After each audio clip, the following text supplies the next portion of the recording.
Okay. And like I said, call this chapter 6 in your notes, chemical bonding. The first thing we're going to do is just get some definitional stuff out of the way. So take a song, all right, and just copy down what you see here on the screen.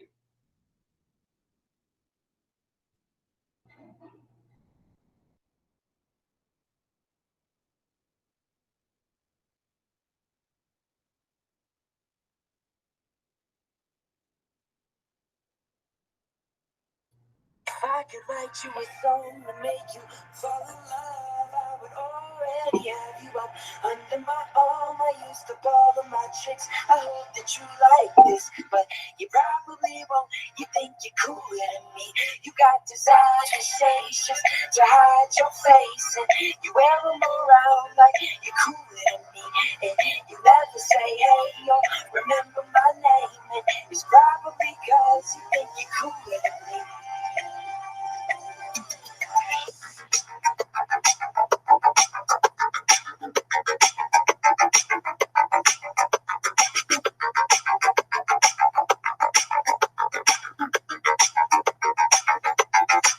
You got your highbrow shoes on your feet, and you wear them around like it ain't true.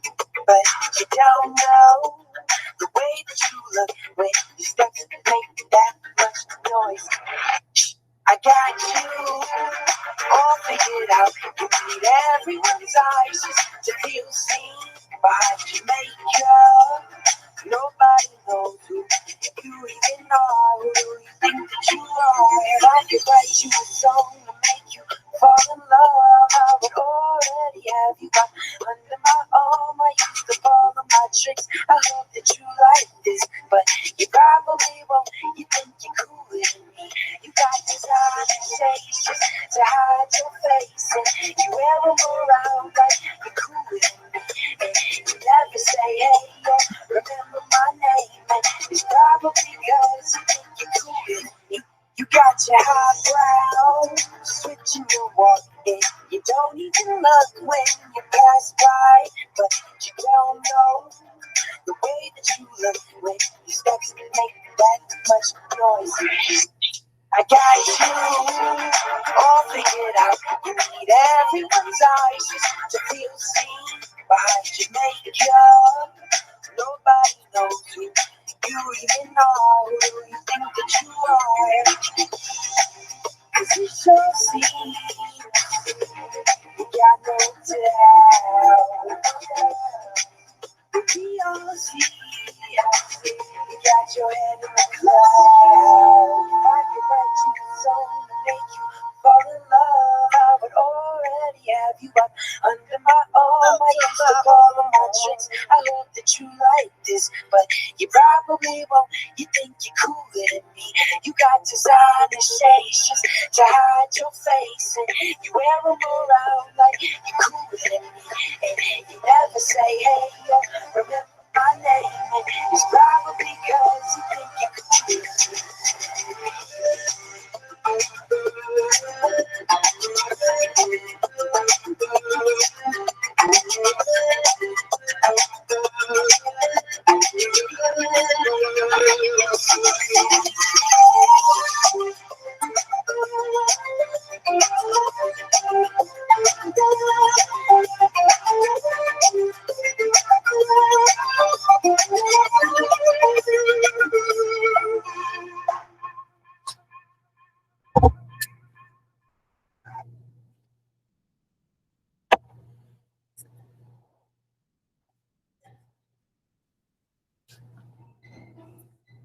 All right. Raise a hand if you're still copying.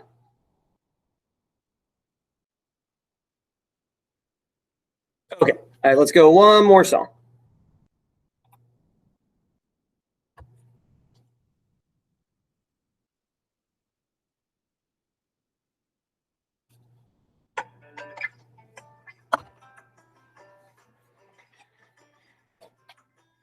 Take my hand, stay when heaven's not ready for you.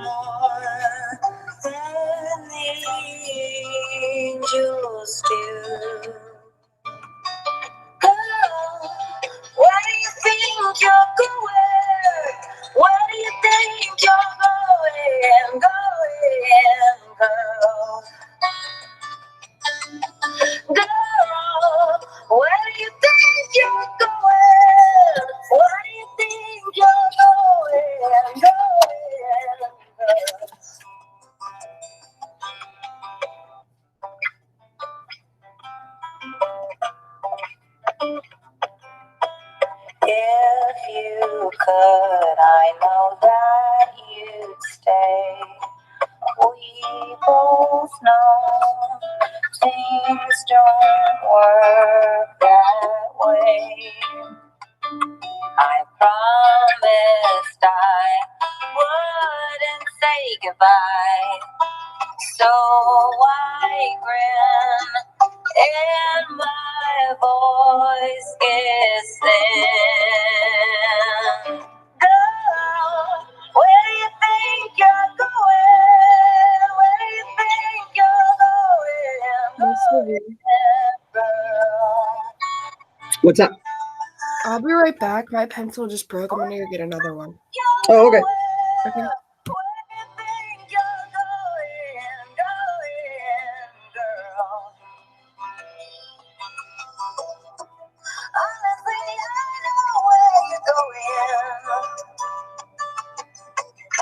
And baby, you're just moving on. And I will love you even if I can't see you anymore. Can't wait to see you soar. Girl, where do you think you're going? Where do you think you're going? Girl. Girl, where do you think you're going? Where do you think you're going? Girl.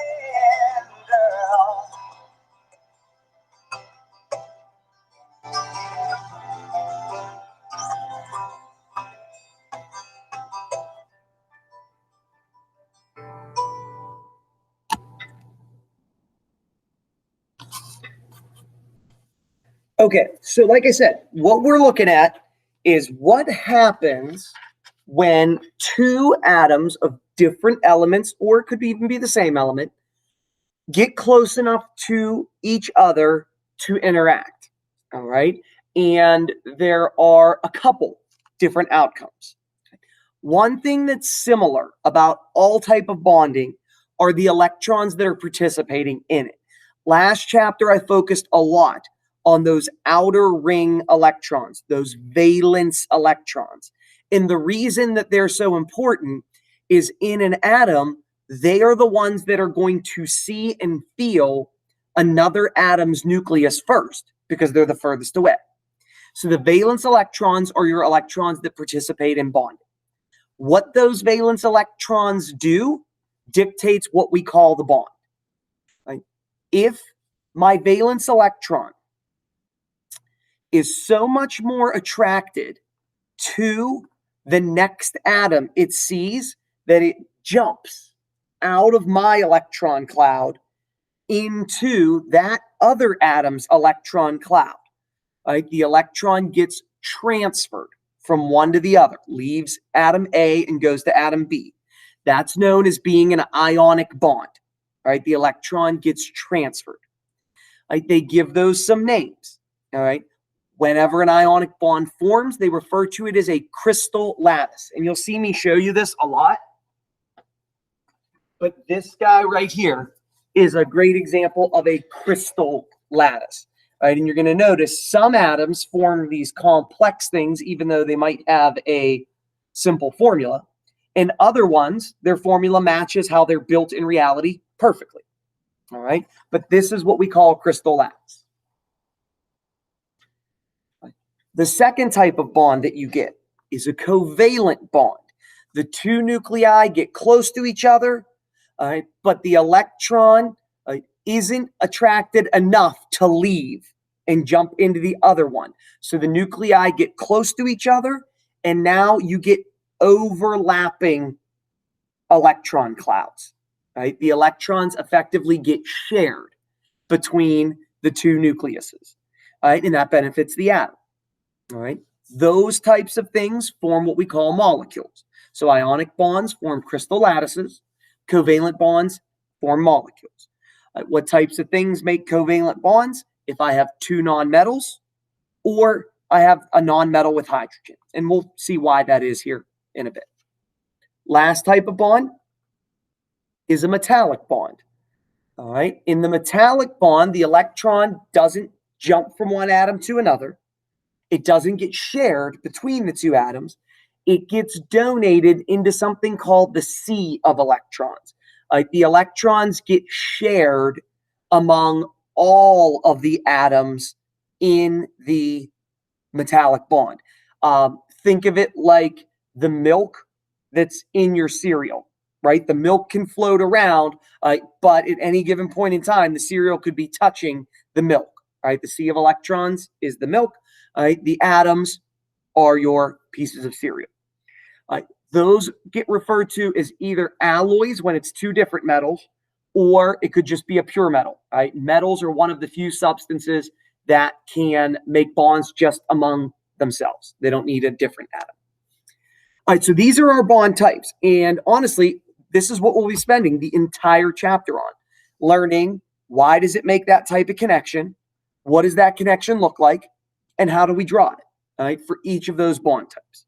All right, so today's focus is the ionic bond. I want you guys to learn how to identify the type of bond. And then once we know it to be ionic, how do we draw that thing? All right, so if I'm going to do that, we're going to shift to the board behind me. All right, so I'm going to stop presenting because what I found is when I present, the board is backwards on the video.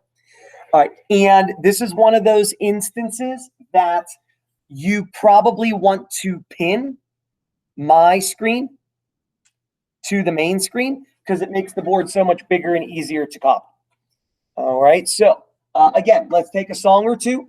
All right, Mr. V, is Yes, there ma'am. anything above where it says based off the yeah, there we go, that's better. Yeah. All right, so call this identifying bond type. All right, and like I said, let's take a song or two and copy what you see underneath.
Mr. V, Yeah, what's it say on the far right side of the far left side of the chart? It says like this right here says no on the bottom.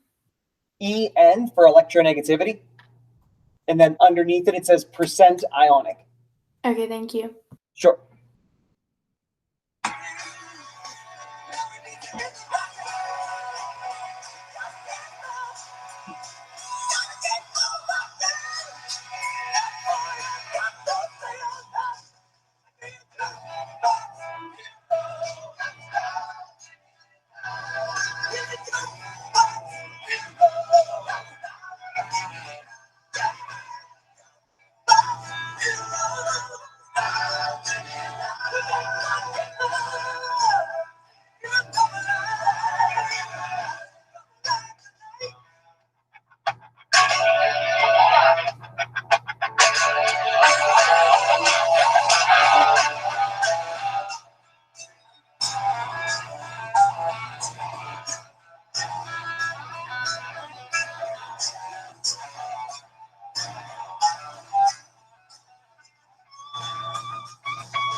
Right. Raise your hand if you're still copying.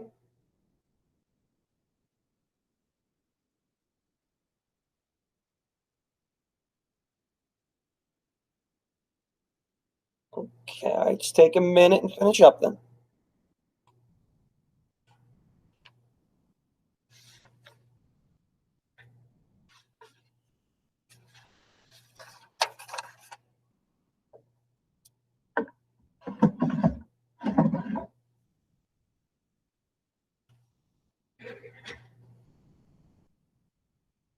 Okay, so first things first, how do I know if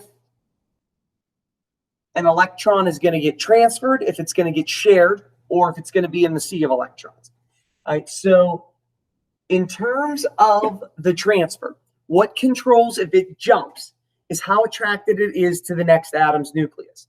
So we talked about a characteristic of atoms that was called electronegativity. It tells you how good it is at attracting electrons. So if I get an atom who is not particularly attractive and it gets near an atom that's really attractive, its electron will jump out of the less attractive atom's nucleus into the more. How do I know where that occurs at? There's number ranges. All right, so you guys had a table that told you your electronegativities.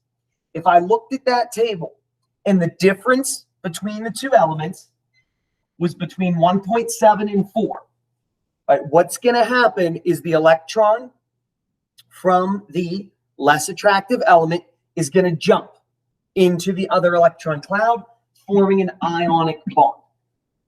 Right? If that difference in electronegativity isn't as great, it's between 0.3 and 1.7, it's going to share the electron, but it's not going to share it evenly because it's still more attracted to one of the nucleuses than it is the other. Right? If there's hardly any difference in their attraction, the electron gets shared, but this time it is shared evenly, right? It really doesn't favor either one of the nuclei any more than the other, so it kind of hovers in the middle. Right, so what I wanted to do was show you what that looks like, the two types of sharing in a covalent bond. All right, the first one's called polar covalent. That's what I'm calling is the uneven sharing. They call that the uneven distribution of charge. All right, the electrons favor the more electronegative atom. So say I drew you a picture of H connected to Cl. H's electronegativity, if we look it up in a table, is 2.1. Cl's is, I think it's 3.5. What that means is Cl is more attractive than H is. So these electrons that get shared in between them, they're in between them, but they spend more time by the Cl because it's more attracted to its nucleus. All right, so the electrons are unevenly split. They lean toward the Cl. All right, whenever they're doing that, whenever they're favoring an element, that's known as being polar. All right, and they're being shared, so it's polar covalent. All right, let's talk about what it looks like if it's a nonpolar.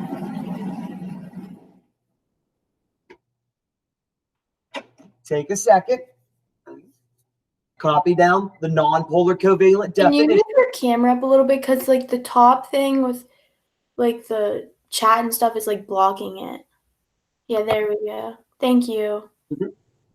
All right, so the nonpolar covalent was the second one. Like I said, take a half second here. All right, copy down the definition and draw the little picture. And don't worry about the stuff underneath here. All right, we'll do those one by one as we go through.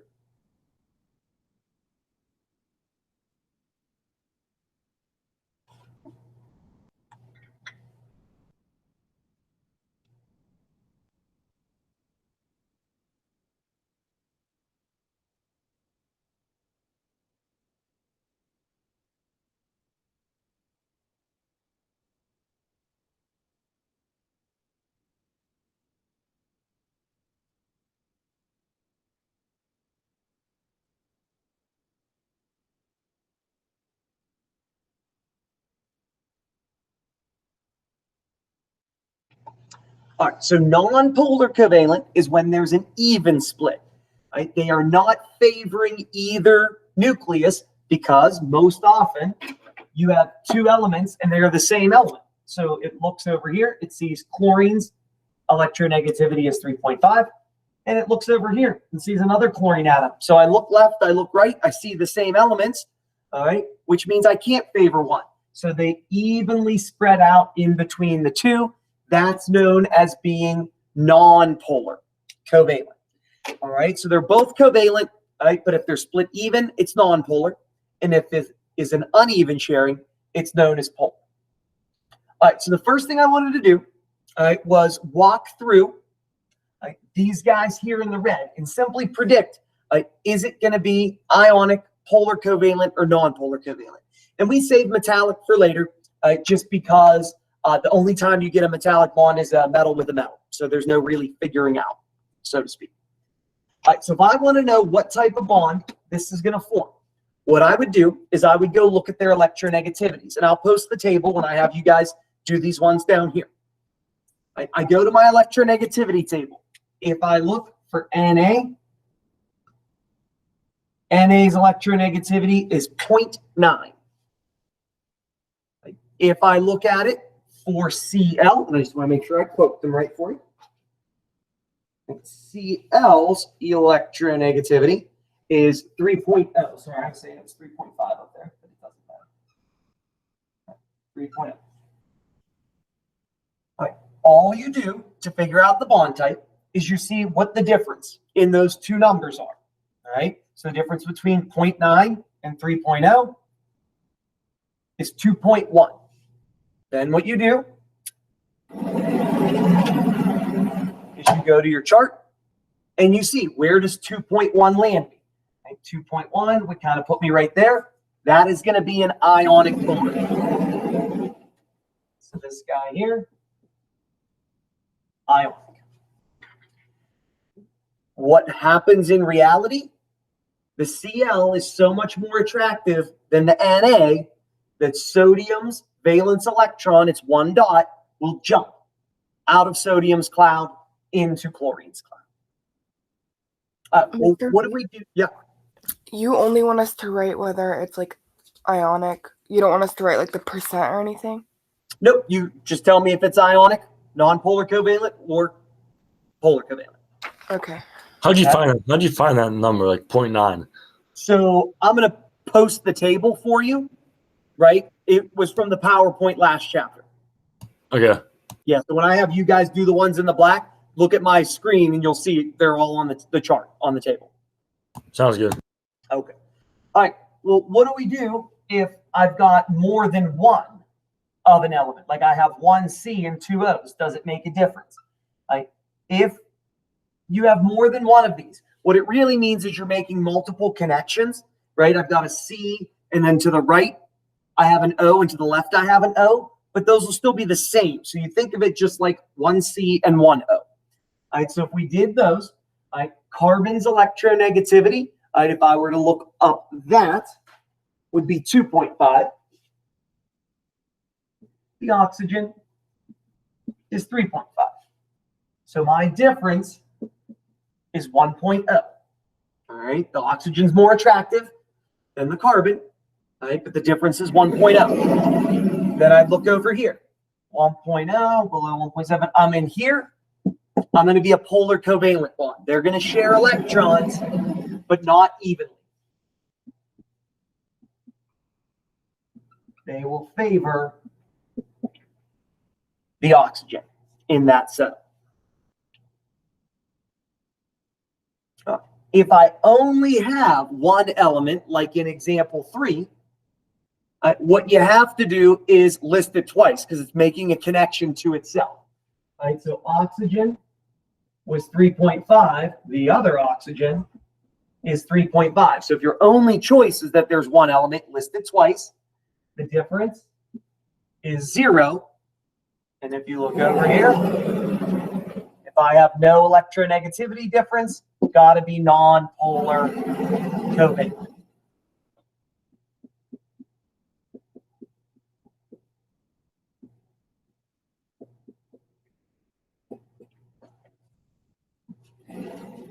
All right, so questions on the ones I showed you up there in the red. So if it's just like one element, like O2, you would do 2, but if it's like CO2, you only do C and O. Like you don't do double the O. Exactly. So if you you- always just want to have 2 so that you it's always going to be 0, the difference. okay. And if there's more than one element there, just use their numbers from the table one time each. All right, so that table I keep referring to, if I share my screen with you, is the one that was in your PowerPoint from last chapter. All right, so if I bring that guy up, you guys had this chart right here. All right, these are the numbers that you would need. All right, so see, there's the oxygen, the 3.5, there's the hydrogen, the 2.1. Okay, so that's where I was getting those numbers from. So here's what I want you guys to do. All right, take a song or two. All right, and I want you guys to tell me what's the difference in electronegativity for each of the ones in the black, and what type of bond do you think that that substance will form? Okay, all right, so you pull them from the table, get their differences, and then look at your chart from earlier in your notes and decide what type of bond. All right, so like I said, let's take a couple songs and do that.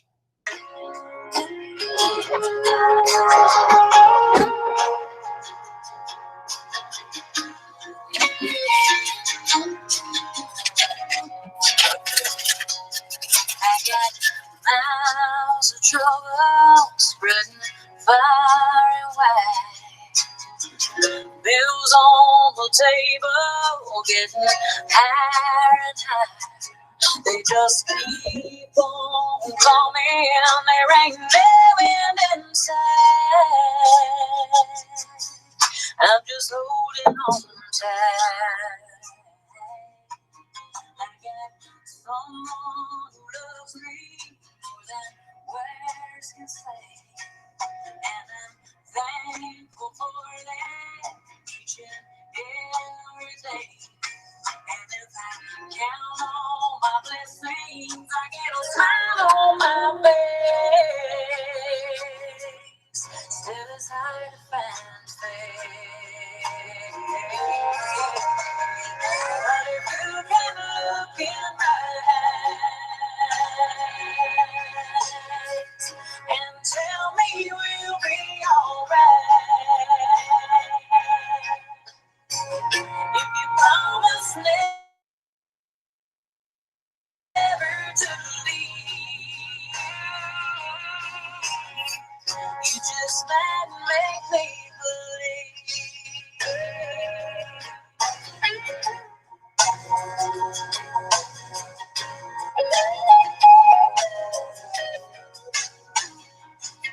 It's just day to day, trying to make ends meet. What I'd give for an address out on Easy Street.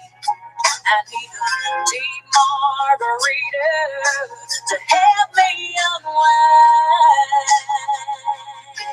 Leave my troubles behind. But if you can look in my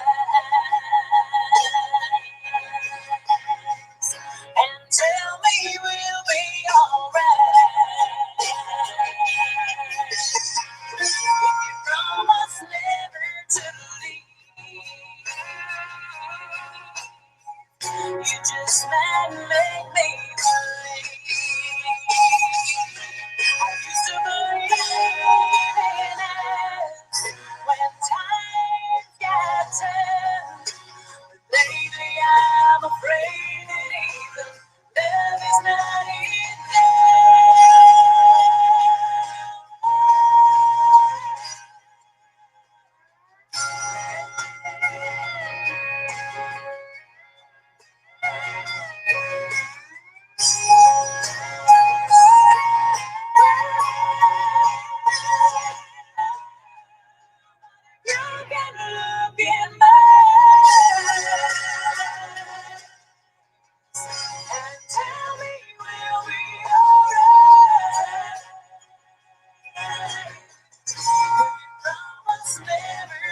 Show of hands. How many people are still working?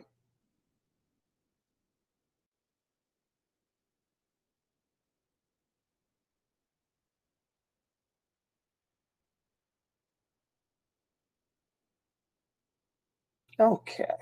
So it looks like maybe 6 or 7. All right, so we won't go another song. Just take another minute there and finish up.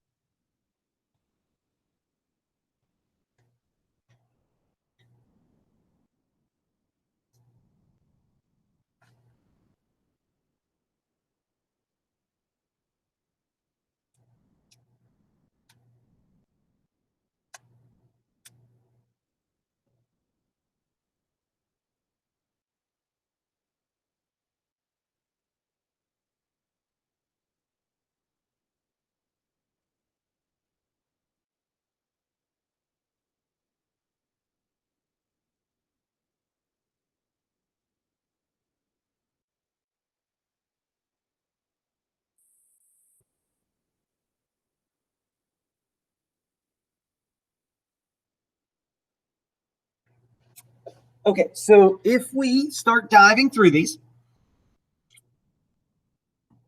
and breaking them down,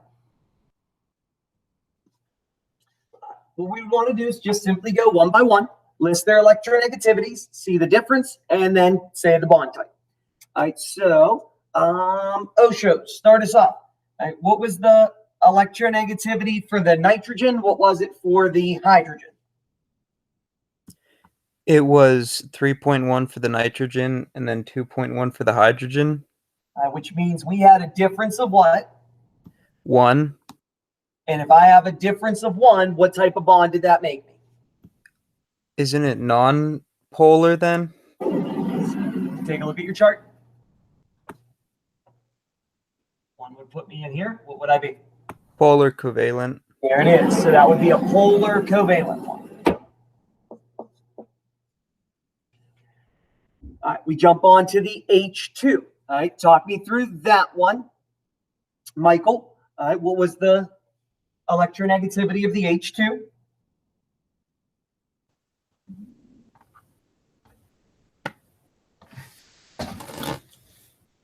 Of the H2, I didn't even write it down because it's just You know it's going to be what?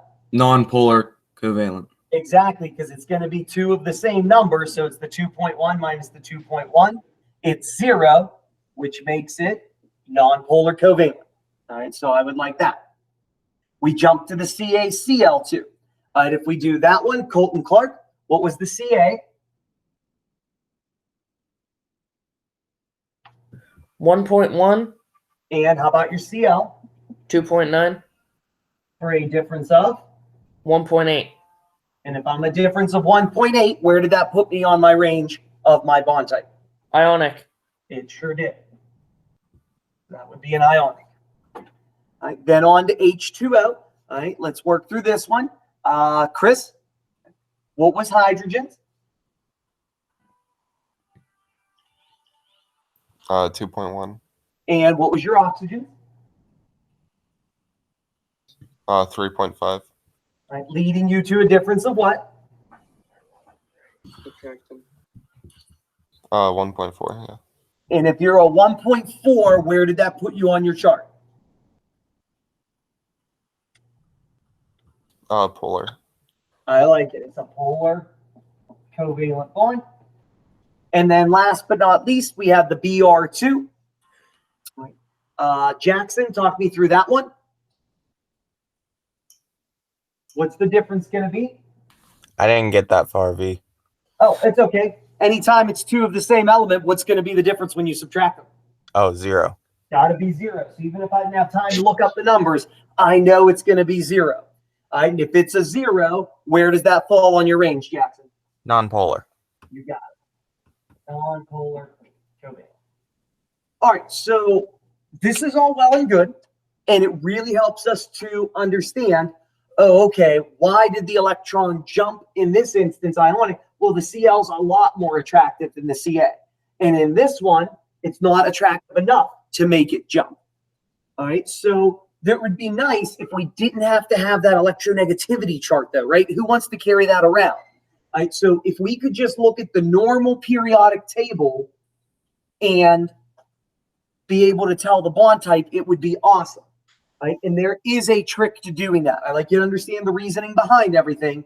But now in terms of application, let's do the shortcut to figure out what the type of bond is going to be. All right, so take a second here and jot down our conclusions. Right? And this is what we'll use from here out because it's faster and we don't need to have those electronegativities. Take a song and get that.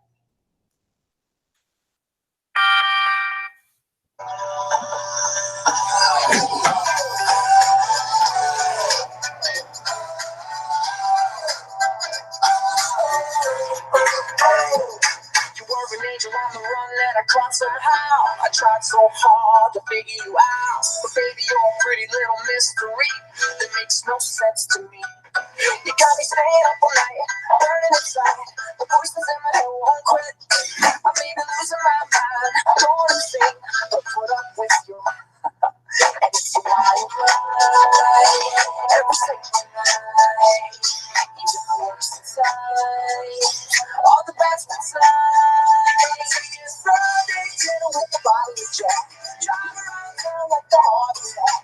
Baby, all that's but it's meant to be. 'Cause you keep me crazy. Tell me you love me, everything's alright. 57 seconds later, start to fight. Baby, somehow you're the one I need. 'Cause you keep me crazy. Another little fight, you say you're done. We'll speak about that when the morning comes. 'Cause first you're out, then you're right back in. And here we go again. And it's why I cry every single night. Even the worst inside, all the best inside. You Sunday dinner with the bottle of Jack, drive around town like the heart attack. Baby, all that's but it's meant to be. 'Cause you keep me crazy. Tell me you love me, everything's alright. 57 seconds later, start to fight. Baby, somehow you're the one I need. 'Cause you keep me crazy.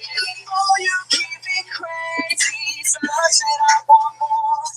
You're just a lunatic I've been looking for. You got me singing, oh, you keep me crazy. So much that I want more. You're just a lunatic I've been looking for. We're really gonna do this right now. Baby, I'm sorry. It's my fault, right? It's really my fault. Sunday dinner with the bottle of Jack, drive around town like the heart attack. Baby, all that's but it's meant to be. 'Cause you keep me crazy. Tell me you love me, everything's alright. 57 seconds later, start to fight. Baby, somehow you're the one I need. 'Cause you keep me crazy. Sunday dinner with the bottle of Jack, drive around town like the heart attack. Baby, all that's but it's meant to be. 'Cause you keep me crazy. Tell me you love me, everything's alright. 57 seconds later, start to fight. Baby, somehow you're the one I need. 'Cause you keep me crazy.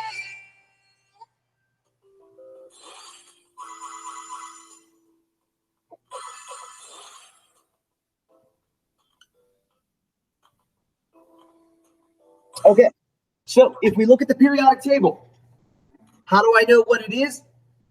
If I see a metal plus a non-metal, one from the left with one from the right, it's going to be ionic. If I see two from the right side of the staircase or anything with hydrogen, it's going to be polar covalent. And if I see two of the same element, it's going to be nonpolar covalent. If we tested that theory, all you would need is a periodic table to tell me the type of bond. All right, so I'm going to bounce around and ask some people what type of bond it'll form, just with the two elements I've listed. All right, so Ryan Kelly, start us off. If I had magnesium with chlorine, what type of bond are you going to get?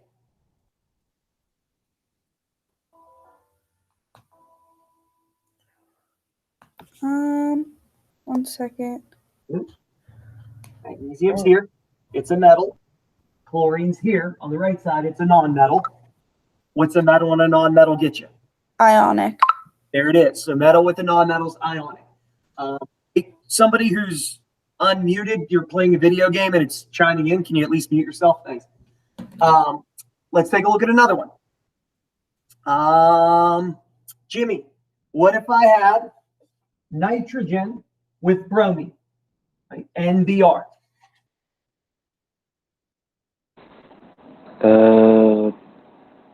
Non-polar covalent? Careful, not non-polar, but polar covalent, right? The only time it's going to be non-polar is if it's the same element, N2 or Br2.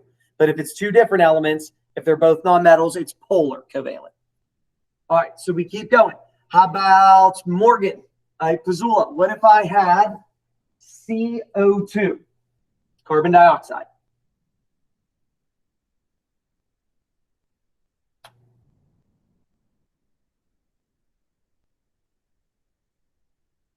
It would be a polar covalent. It would be polar covalent because it's a non-metal, right? That makes it polar covalent. Izzy, what if I had Wait, Mr. V. iodine with itself? Then I'll get my question. And what if I had I2?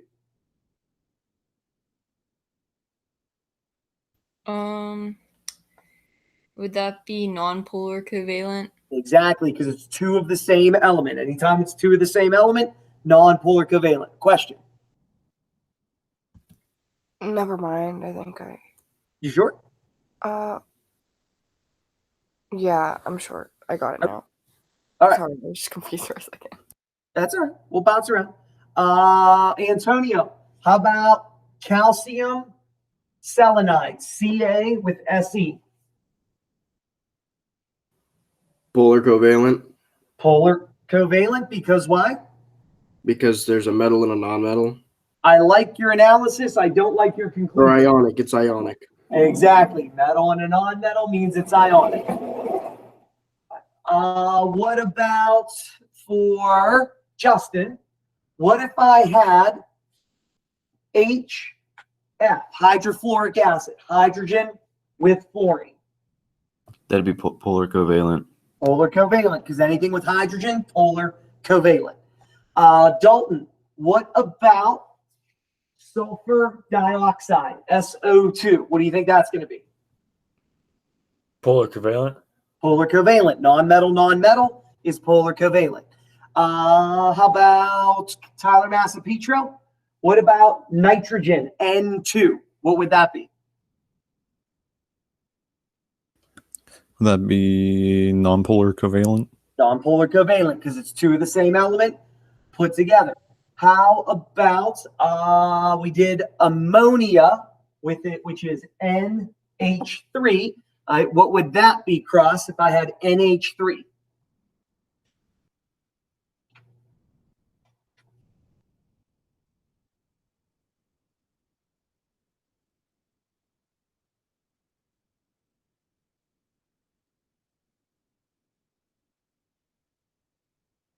Oh, I think your mic's off, buddy.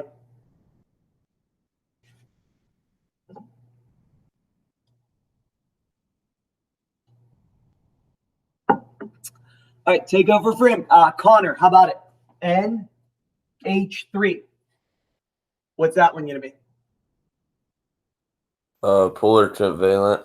Good. Anything with hydrogen, polar covalent.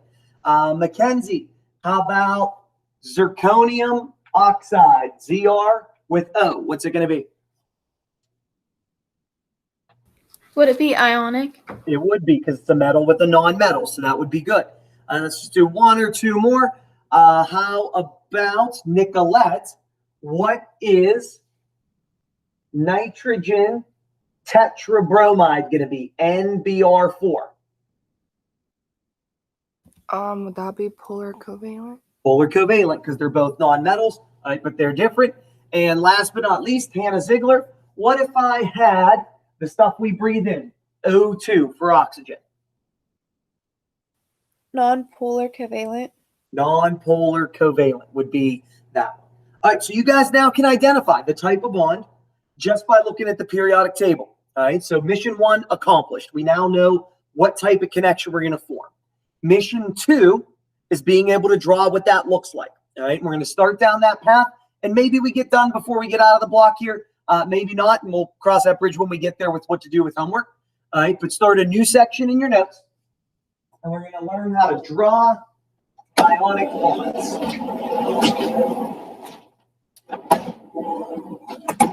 All right, so take a song, copy down what you see right there.